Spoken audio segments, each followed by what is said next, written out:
Welcome. Welcome to the Wii Robot Party. So we have quite a show for you tonight. I think you're gonna like it.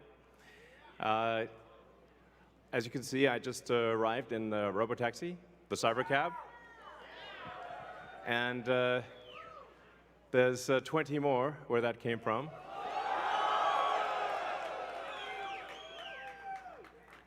So they've been traveling. There's no people in them, as you can see. The car's just going by with no people.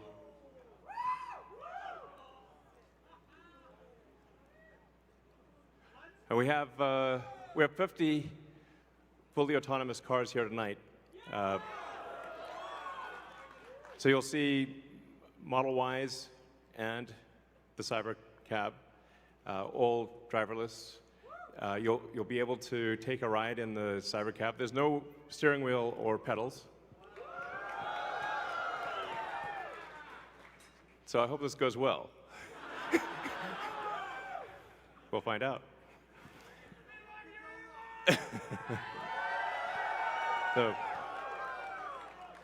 So you see a lot of sci-fi movies where the future is dark and dismal, where it's not a future you want to be in. So, like, I love Blade Runner, but I don't know if we want that future. I think we want that duster he's wearing, but not the bleak apocalypse. We want to have a fun, exciting future that if you could look in a crystal ball and see the future, you'd be like, yes, I wish I could be there now. That's what we want. So when we think about transport today, there's a lot of kind of pain that we take for granted that we think is normal. Like having to drive around LA in like 3 hours of traffic. Yeah, and for people that live in LA, I mean, try to get from Pasadena to, El Segundo during rush hour. It's like you can fly to, another city faster than you can get to crosstown LA. So, and you have to drive the whole way. Unless you're in a Tesla, of course. Now, Tesla already does quite well at this, supervised self-driving. So supervised full self-driving is actually working quite well. I'm sure there's people in the crowd, you're using that, yeah? So we'll move from supervised full self-driving to unsupervised full self-driving, where the car, you could fall asleep and wake up at your destination. So, but there's also a challenge for a lot of people that cars cost too much. I mean, when you factor in everything that goes into a car, and the car insurance, and the car payments, and the storage of the car, it's very expensive. So with, and you say like how many hours a week are cars used? Your average passenger car is only used about 10 hours a week out of 168 hours. So the vast majority of the time, cars are just doing nothing. But if they're autonomous, they could be used, I don't know, 5 times more, maybe 10 times more. So you could actually, for the same car, would have 5 times as much value, maybe 10 times as much value. There's 168 hours in the week, and like I said, only 10 of them are used for driving. So, and then a bunch of those hours are looking for a parking spot, which is, can be pretty annoying at times. So we want, with autonomy, you get your time back. This is a very big deal. So it's not just it'll save lives, like a lot of lives, and prevent injuries. I think we'll see autonomous cars become 10 times safer than a human. I mean, if you think of times past where there used to be an elevator operator in every elevator, but once in a while they get tired and they accidentally shear somebody in half, So now we have automated elevators. You just get in an elevator and you press a button, and you don't even think about it. And it just takes you to the floor. And if you did see an elevator operator with a big relay switch, you'd be like, that's weird. Now that's how cars will be. And it's not just the lives saved in injuries, but if you think about the cumulative time that people spend in a car and the time that they will get back that they can now spend, well, I guess on their phones or watching a movie or doing work or whatever you want to do. You can think of the car in an autonomous world as being like just a little lounge. You're just sitting in a comfortable little lounge, and you can do whatever you want while you're in this comfortable little lounge. And when you get out, you will be at your destination. So, yeah, it's going to be awesome.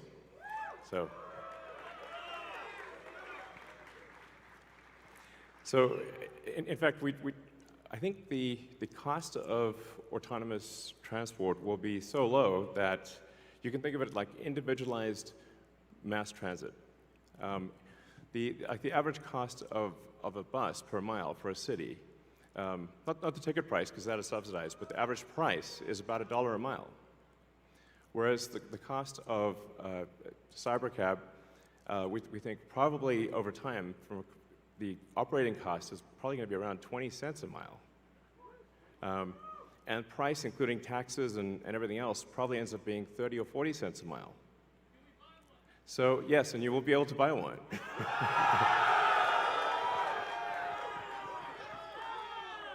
Yes, exactly. And we expect the cost to be below $30,000. And I think there'll be an interesting, business model where, like, let's say somebody is an, Uber or Lyft driver today, where they can actually sort of manage a fleet of cars, and like sort of manage, I don't know, 10, 20 cars, and just sort of, take care of them like a shepherd tends their flock.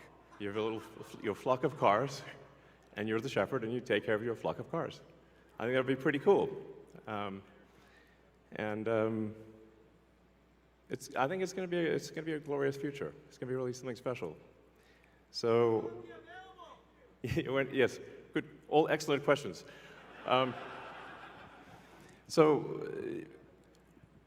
We do expect actually to start fully autonomous, unsupervised FSD in Texas and California next year. And that's with the Model 3 and Model Y. And then we expect to be in production with the Cybercab, which is really highly optimized for autonomous transport in probably, well, I tend to be a little optimistic with timeframes, but in 2026. So, yeah, before 2027, let me put it that way. We'll make this vehicle in very high volume, but well before that, you will experience a robotic taxi via the Model 3 and Model Y program, and Model S and X too. But your 3 and Y will achieve unsupervised full self-driving with permission in wherever regulators essentially approve it in the U.S. and then to follow in outside the U.S. So, and Cybertruck too, yes, of course. Sorry, I don't want to forget. Yes. All our cars, basically, all cars that we make. So, let's not get nuanced here. All right, next slide. So one of the reasons why the computer can be so much better than a person is that we have millions of cars that are training on driving. So it's like living millions of lives simultaneously and seeing very unusual situations that a person in their entire lifetime would not see. But hopefully, yeah, exactly. So, with that amount of training data, it's obviously going to be much better than what a human could be, because you can't live a million lives. And it's also, it can see in all directions simultaneously, and it doesn't get tired or text or any of those things. So it will naturally be, like I said, 10, 20, 30 times safer than a human, just for all those reasons. I want to emphasize that the solution that we have is AI and vision. So there's no expensive equipment needed. So the Model 3 and Model Y and S and X that we make today will be capable of full autonomy unsupervised. And that means that our cost of producing the vehicle is low. Now, we are going to actually overspec the computer for the Cybercab. So our AI5 computer will be somewhat overspec'd. And because I think there's actually also an opportunity, sort of like an Amazon Web Services, where if the car is driving for 50 hours a week, there's still over 100 hours left. And there's a potential there to have a massive amount of distributed inference compute, where if you've got, like, say, a fleet of 100 million vehicles and a kilowatt of efficient inference compute, you have 100 gigawatts of compute, which is really quite substantial. If it's there, you might as well use it. So, yeah, so that I think will make sense. So, all right. So our autonomous future is here. As I said, we've got 50 Teslas driving autonomously. We're trying to give you a sense of what cities will be like in the future. And when you get in, you'll see, like, it's really quite a wild experience to just be in a car with no steering wheel, no pedals, no controls, and it feels great.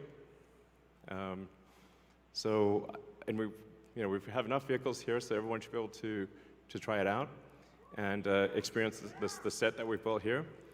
It's a very big set, so it's like really, we've used, I don't know, 20, 30 acres or something like that. It's really big. So it goes on, the ride's long. And we set it up to feel like a ride, like a park ride. So it'll be cool, and you'll get to experience it tonight.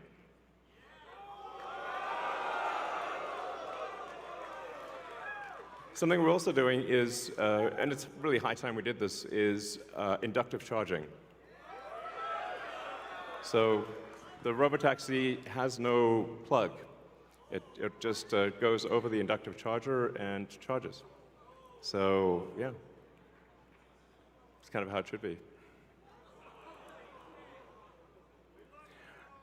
Thanks, guys. I love you too. So one of the things that is really interesting is how will this affect the cities that we live in? And when you drive around a city, or when the car drives you around a city, you'll see there's a lot of parking lots. There's parking lots everywhere, parking garages. So what would happen if you have an autonomous world is that you can now turn parking lots into parks. And so we're taking the ing lot out of parking lot.